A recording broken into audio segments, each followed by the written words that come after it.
আসসালামু আলাইকুম ভিউয়ার্স, আপনারা কেমন আছেন? আমি তাহিরা হাজির হয়েছি আপনাদের সামনে টিক্রাফট চ্যানেল নিয়ে। আজকে আমি আপনাদেরকে দেখাবো কমোদি হাতা কাটিং সেলাই ভিডিও। হাতার লম্বা নিয়েছি 8 ইঞ্চি প্লাস 2 ইঞ্চি।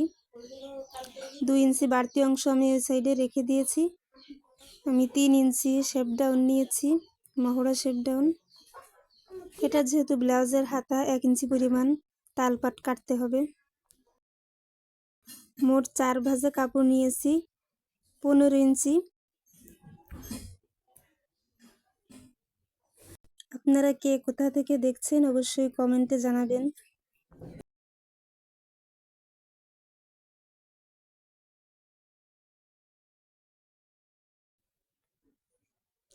এবার আমি 1 ইঞ্চি পরিমাণ পরে পরে একটা চিহ্ন দেব। কাঁচি দিয়ে আমি চাকান দিয়ে নিচ্ছি মহড়ার সাইডে। মুহুরিতেও আমি 1 ইঞ্চি পরিমাণ চাকান দিয়ে দিয়ে চিহ্ন দিয়ে নেব।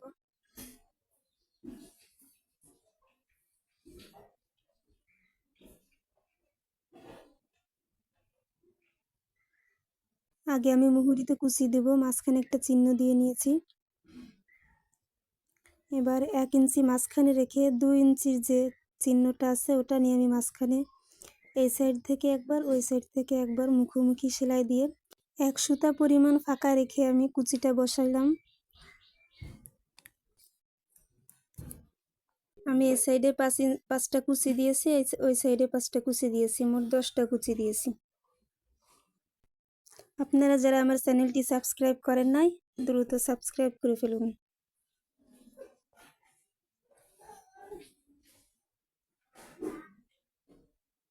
মহড়া সাইডে কুচি দিব আমি, আর একটু ছেড়ে ছেড়ে মুহুরিতে একবারে মুখোমুখি দিয়েছি, এখানে একটু ছেড়ে ছেড়ে দিব।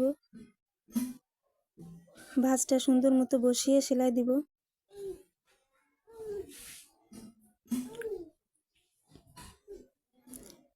এভাবে করে সেলাই দিয়ে এটার উপর আয়রন করে ভাঁজটা বসায় দিলে আরো সুন্দর হয়।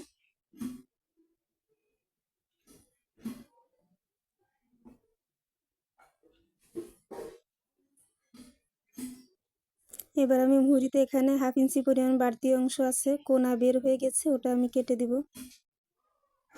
এবার আমি লেসটা নিব, নিয়ে উপর সাইড দিয়ে লাগায় নিচে নিয়ে এটাকে আমি ডবল ভাঁজে দিব। চওড়া বেশি রাখবো না, এই জন্য আপনারা যদি চওড়া বেশি রাখেন রাখতে পারেন। বাড়তি অংশটা কেটে দিব। এখানে আমি মজবুত একটা বোতাম নিয়ে, প্যান্টের বোতাম, লেজের কাপড়ে পেঁচিয়ে এভাবে সেলাই করে দিচ্ছি। এখানে চাইলে আপনারা সবুতামও দিতে পারেন। বোতামটা অতিরিক্ত মজবুত করে সেলাই করার দরকার নাই, যেহেতু এখানে কোনো প্রেসার পড়ে না। কেমন লেগেছে আমার ভিডিওটি অবশ্যই কমেন্টে জানাবেন।